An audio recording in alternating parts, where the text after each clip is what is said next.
নমস্কাৰ আপোনালোকক পুনৰবাৰ ইজি টু ষ্টাডি চেনেলৰ অন্য এটা ভিডিঅ'লৈ আপোনালোকক স্বাগতম জনাইছোঁ আজিৰ এই ভিডিঅ'টিত আপোনালোকৰ মাজলৈ কেইটামান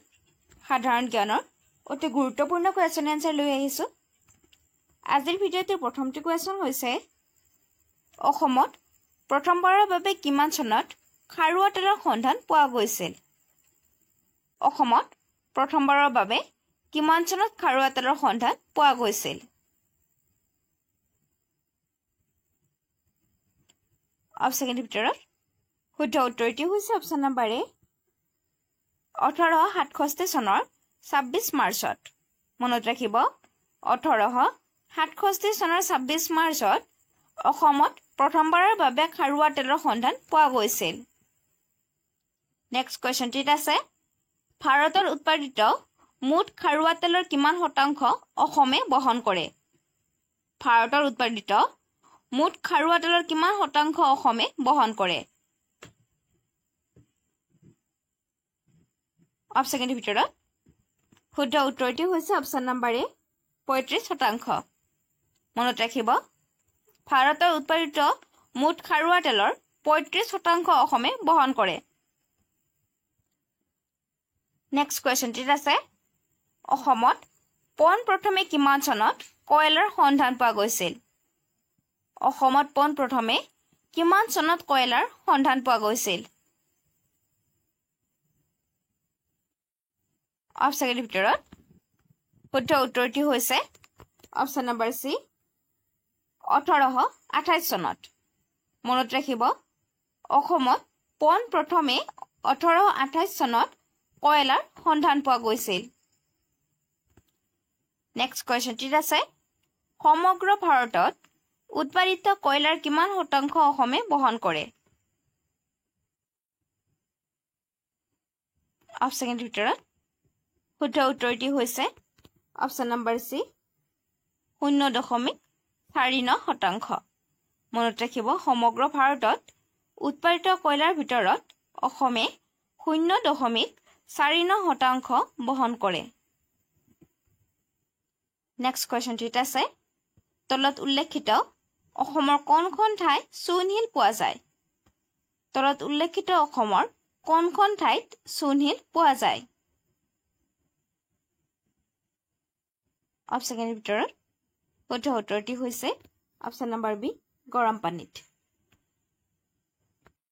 ভিডিঅ'টোলৈ আগবঢ়াৰ আগতে আপোনালোকক জনাব বিচাৰিছোঁ যে আমাৰ চেনেলৰ তৰফৰ পৰা বিভিন্ন কম্পেৰিটিভ এক্সামৰ প্ৰিভিয়াছ ইয়াৰৰ কুৱেশ্যন আনচাৰসমূহক লক্ষ্য কৰি লগতে অতি গুৰুত্বপূৰ্ণ কুৱেশ্যন আনচাৰৰ সৈতে আপোনালোকৰ মাজলৈ 10,000তকৈও অধিক কুৱেশ্যন আনচাৰ থকা এখন ই-বুক প্ৰস্তুত কৰা হৈছে আৰু ই সম্পূৰ্ণ অসমীয়া মাধ্যমত অসম চৰকাৰৰ পৰা মুকলি কৰা 12,600টা তৃতীয় আৰু চতুৰ্থ বৰ্গৰ লিখিত পৰীক্ষাৰ বাবে এই ই-বুকখন খুবেই প্ৰয়োজন হ'ব আৰু আমাৰ বিশ্বাস আছে যে এই ই-বুকখনৰ পৰা ভালেখিনি কুৱেশ্যন এনসাৰ আপোনালোকৰ কমন আহিব গতিকে যদি আপুনি এই ই-বুকখন ডাউনলোড কৰিব বিচাৰে তেন্তে ইয়াত এটা হোৱাটছএপ নাম্বাৰ দিয়া আছে তাত আপোনালোকে DM কৰিব আৰু এই ই-বুকখন অতি কম মূল্যত লাভ কৰিব ইয়াৰ লগতে আপোনালোকে এখন ইংৰাজী গ্ৰামাৰৰ বিনামূলীয়াকৈ ই-বুক লাভ কৰিব ধন্যবাদ নেক্সট কোৱেশ্যনটিত আছে অসমৰ প্ৰথমটো বাণিজ্যিক চাহ কোম্পানীৰ নাম কি আছিল অপচনৰ ভিতৰত শুদ্ধ উত্তৰটি হৈছে অপচন নম্বৰ এ অসম কোম্পানী মনত ৰাখিব অসমৰ প্ৰথমটো বাণিজ্যিক চাহ কোম্পানীৰ নাম হৈছে অসম কোম্পানী নেক্সট কুৱেশ্যনটিত আছে অসমত প্ৰথমবাৰৰ বাবে কিমান চনত চাহ বাগিচা আৰম্ভ কৰা হৈছিল অসমত প্ৰথমবাৰৰ বাবে কিমান চনত চাহ বাগিচাৰ আৰম্ভ কৰা হৈছিল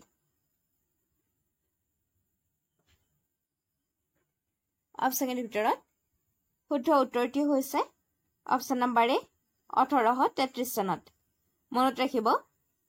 অসমত প্ৰথমবাৰৰ বাবে 1833 চনত চাহ বাগিচাৰ আৰম্ভ কৰিছিল নেক্সট কুৱেশ্যনটিত আছে অসম ৰাজ্যিক বিদ্যুৎ পৰিষদ কিমান চনত গঠন হৈছিল অসম ৰাজ্যিক বিদ্যুৎ পৰিষদ কিমান চনত গঠন হৈছিল অপচনৰ ভিতৰত শুদ্ধ উত্তৰটি হৈছে অপচন নম্বৰ বি 1958 চনত মনত ৰাখিব অসম ৰাজ্যিক বিদ্যুৎ পৰিষদ 1958 চনত গঠিত হৈছিল নেক্সট কোৱেশ্চনটিত আছে গুৱাহাটীত চাহ নিলাম কেন্দ্ৰ কেতিয়া স্থাপন হৈছিল অপচনৰ ভিতৰত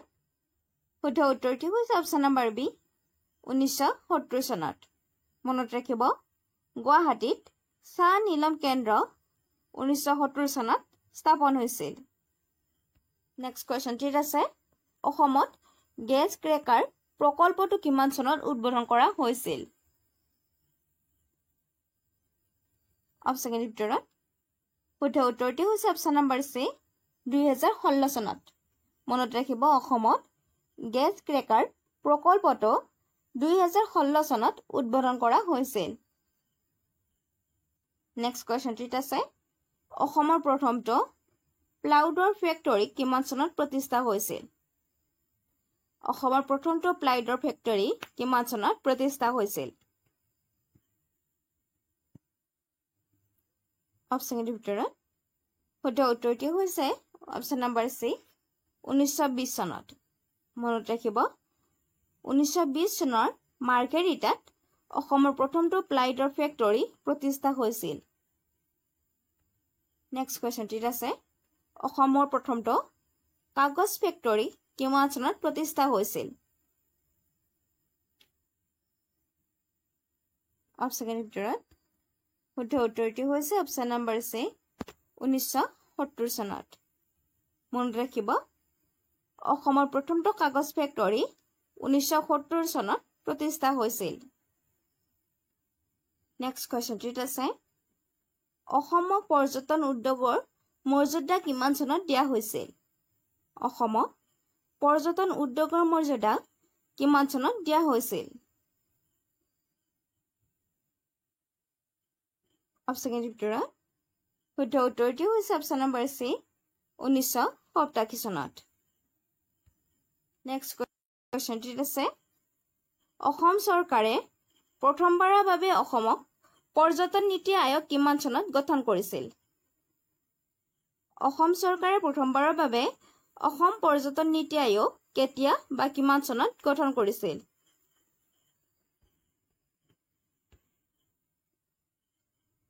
অপচনৰ ভিতৰত